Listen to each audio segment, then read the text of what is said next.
بسم اللہ الرحمن الرحیم۔ شروع کرتا ہوں اللہ کے پاک نام سے جو بہت بڑا مہربان نہایت رحم والا ہے۔ دیکھتی آنکھوں اور سنتے کانوں کو السلام علیکم۔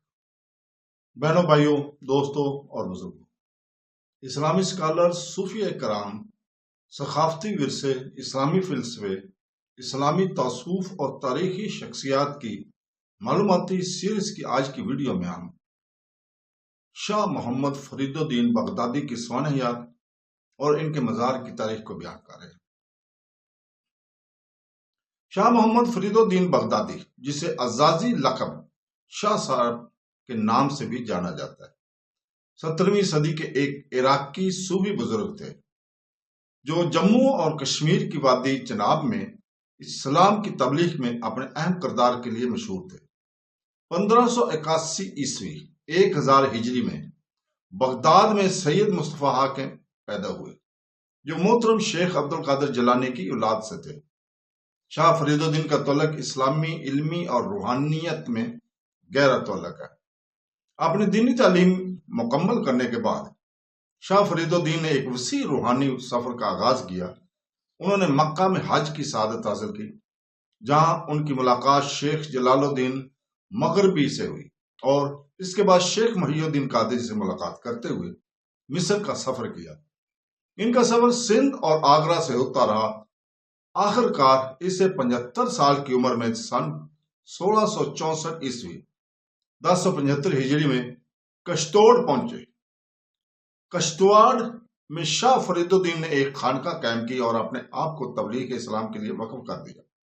ان کی تعلیمات نے توحید، اللہ کی وحدانیت کے اصولوں اور روحانی روشن خیالی کی اہمیت پر زور دیا۔ ان کی کوششوں سے مقامی حکمران راجہ کرت سنگھ نے اسلام قبول کیا اور سعادت یار خان کا نام اپنایا۔ یہ اہم واقعہ خطے کے مذہبی منظر نامے میں ایک اہم موڑ کا نشان بنا رکھا ہے، کیونکہ راجہ کی بہت سے رعایا نے شاہ فرید الدین کے زیر اثر اسلام قبول کیا تھا۔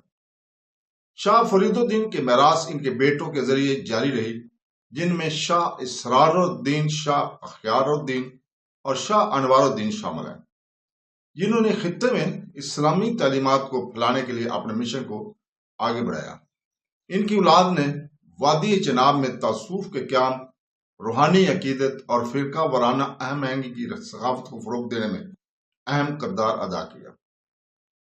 ان کا انتقال 1733 میں کشتواڑ میں ہوا، جہاں ان کا مقبرہ، جسے آستان بالا کے نام سے جانا جاتا ہے، تعمیر کیا گیا تھا۔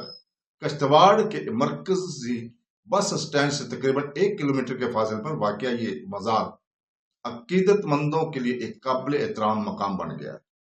ان کے بیٹے شاہ اخیار الدین اور شاہ انوار الدین بھی آستان بالا میں ان کے ساتھ مدفون ہیں۔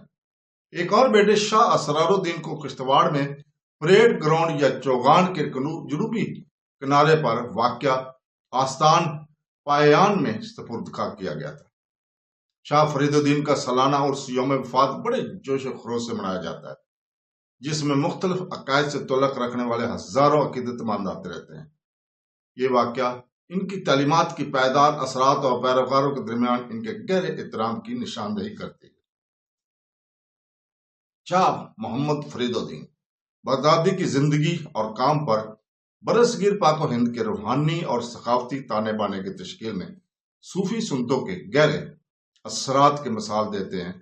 اسلامی تعلیمات کو پھیلانے اور فرقہ وارانہ ہم آہنگی کو فروغ دینے کے لیے ان کی لگن نسلوں کو متاثر کرتی رہتی ہے، اور خطے میں روحانی روشن خیالی کی روشنی کے طور پر ان کی میراث کو مستحکم کرتی ہے۔ تو دوستو، اس کے ساتھ ہی ہم آج آپ سے اجازت چاہتے ہیں۔ کل تک کے لیے، کل انشاءاللہ تعالی ہم اسی وقت آپ کے سامنے پیش ہوں گے نئی قسط کے ساتھ۔ کل ہم صفی الدین اردبیلی کی سیرت اور ان کے مزار کی تاریخ کو بیان کریں گے۔ تو دوستو، کل تک کے لیے ہمیں اجازت دیجیے۔ اللہ حافظ۔